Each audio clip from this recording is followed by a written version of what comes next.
Perang terhadap penyalahgunaan narkoba gencar dilakukan oleh berbagai pihak demi generasi muda yang bersih bebas narkoba. Dan hari ini Organisasi Aksi Solidaritas Era Kabinet Indonesia Maju atau disingkat OASEKIM menggelar sosialisasi anti narkoba untuk pelajar dan masyarakat Sulut. OASEKIM, organisasi perempuan yang terdiri dari para istri Menteri Kabinet Indonesia Maju, menggelar sosialisasi anti narkoba dan literasi digital kepada pelajar di Sulawesi Utara. Kegiatan yang berlangsung di Aula Mapalus, kantor Gubernur Sulut ini, dibuka secara resmi oleh Ketua Umum OASEKIM Nyonya Tri Tito Karnavian.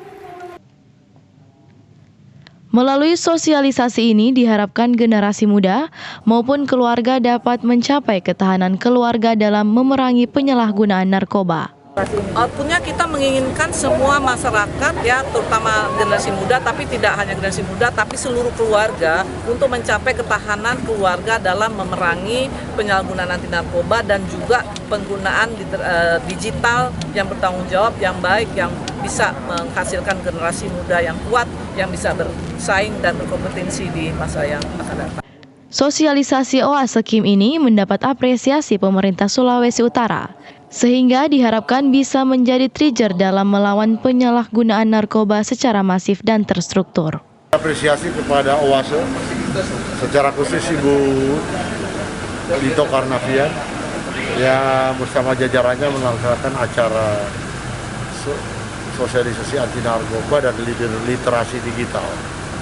Ini betul-betul kena dengan kondisi aktual di masyarakat, terutama bahwa ancaman narkoba itu semakin masif. Dan yang kedua, tentang bagaimana kita memanfaatkan digitalisasi ini dengan baik.